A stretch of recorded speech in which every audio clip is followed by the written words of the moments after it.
I am begging to be proven that Bigfoot exists, and I know that some of you that are watching this feel the exact same way. So let's strap on in, put on some of our oversized comfies, and let's get ready to be proven about the alleged bear man's existence. I'm sure you're all aware about who or what Bigfoot is, but for those of you who have been living under that very comfortable rock, Bigfoot is the alleged Sasquatch, bipedal man who's been continuously spotted since the late 1800s within the United States, mainly by Northern American tribes and American newspapers. This big boy has been ranking up those supposed sightings, reaching up to around 23,000 encounters, and with our cameras and computers, dare I say, have become more technologically advanced, more physical recordings of this alleged beast have skyrocketed. The first ever video recording of this beast comes from 1967 and was created by Patterson Gimlin. It's a total of 59.5 seconds, but just enough time for people to make their own claims about this so-called solid evidence. The story goes down that two men, Patterson included, were riding their horses amongst a trail within Bluff Creek, California on October 20th. Patterson is that one friend who is obsessed with mythical creatures and fairy tales. I am that friend, and has had the passion of wanting to produce films and novels about them. Gimlin, who was tagging along for the ride, merely wanted to support his endeavors. Could you imagine Patterson pointing to a weird looking mushroom, claiming it's the work of fairies, and Gimlin is just in the back like, yeah! Of course, Patterson, whatever you say, man. However, around 1 p.m. that day, their horses started spazzing out from a strange scent, and then spotted the big man, or creature, himself just about 100 feet away. Patterson wasted no time to film this guy on his old-timey camera, giving us this wonderful footage we see today. I bet y'all $50 Patterson begged Gimlin to get into that costume. Oh gosh darn, do I really have to? Yes, you have to. Since then, many people have been throwing flack on the video. The west coast of the United States seems to be the breeding ground for these things, since apparently that's where all the juicy sightings have been popping up. Specifically in Pennsylvania, there have been reports coming from there since 1858 and have been labeled as wild man sightings. One person had reported, "A thing like a man, but hairy as a bear, has been seen by the people. It was very wild and strong. It was once seen in a pen, sucking the cows, and when discovered, it started as if about to fight, and then turned and fled, bounding like a deer." Okay. It walks upright and is supposed to be a wild man. Aside from the very funky footage from 1967, the very first evidence that started really making people question was in 1980, when a 17 and a 3/4 inch long foot was found in Jonestown, Pennsylvania. And this wasn't even found in the forest, but rather near someone's home. It appeared to be someone or something's right foot, with a total of 6 toes in our usual 5. The left foot, allegedly, was then found 8 feet away from the right. Talk about a large step.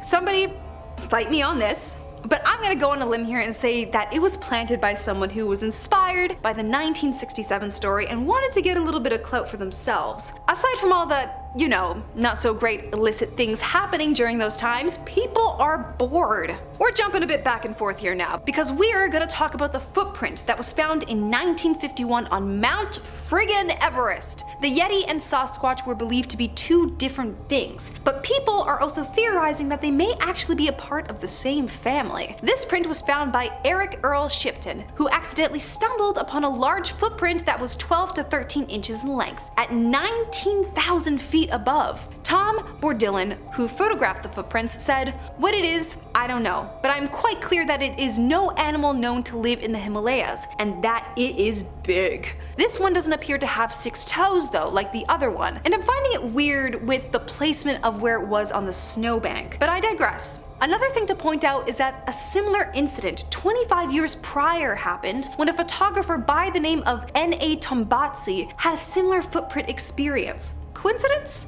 Mayhaps. Alright, now we're getting into some classic newspaper clippings on the alleged monster. This claim happens in 1982 by Paul Freeman, whose encounter has been scrutinized a lot more because he was apparently a cryptozoologist, which is the study of discovering animals that are mainly mythological. He supposedly found massive handprints and footprints in the woodland areas of America's Washington state. Because he didn't have a camera at the time, he instead opted out from making plaster casts of them. A lot of people are on the fence about it, but because of the apparent nuances, such as dermal ridges and skin whorls found on these casts, they are calling this hard proof evidence. Or, you know, he could have manipulated those when he got home. It wasn't until 1994 where he was going to go out there and get some darn video evidence, and he supposedly did. Not one, but 2 Bigfoots did he find out there. What a coincidence! I'ma just spitball here, but you're awfully calm for someone who supposedly caught 2 of these mythical creatures. It's always fun when skeptics and supposed fraud investigators get to experience things like this. I'm a huge skeptic, and not once have I yet to be proven with any of my mythological beloveds. Mick Green, who is also a former US Army and tank commander, claims he's never had a passion for the supernatural. That all changed apparently when he was camping out in a 50,000-acre landscape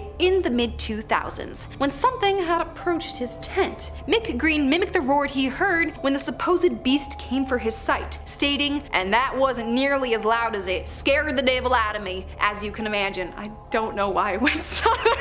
I mean, I get scared with sudden loud slams. I can't personally imagine getting scared by a large roar in the woods while I'm alone all by myself. 2 months later, he decided to investigate instead of going home for whatever reason. Mick claims he used US military skills to estimate the size of the monster based on the surroundings. I guess from the measurements comparing with the trees, it was 7.5 or 8 feet tall and striding with that ponderous arm swing. Biggest mistake of my life. Really not to start recording. Don't worry though, he went back a week later with a thermal camera instead, and baited the monster with a candy bar to snag his footage. Honestly, yeah, if you placed a Quest bar out there for me, phew, I'd fall for the same trick, honestly. Mike is determined to stay on this hill he built, not caring if anyone believes him, since he knows what he saw, and will continue to prove it till the day he passes. Let's roll on back to the Roaring 20s, and no, I'm sadly not talking about the speakeasies and parties people were doing after World War I. We're taking a dive into prospectors, who apparently came face to face with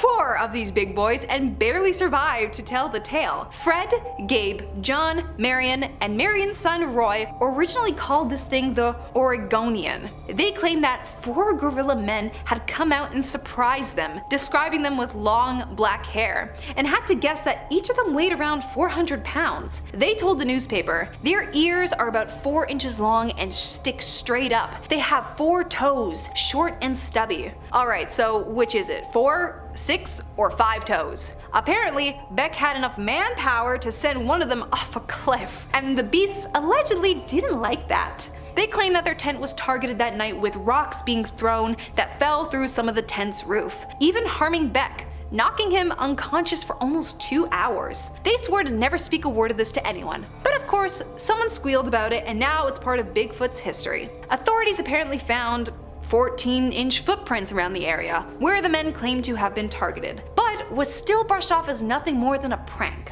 Especially for a prospector, I wouldn't blame you for also trying to gain some clout and maybe some cash from this. I'd do it. Heck yeah. There you have it with the supposed Bigfoot encounters. I'll be honest guys, despite what the title says, I'm not convinced Bigfoot exists. However, I want to hear y'all's stories on this event to prove me wrong, and it might just end up in the next video.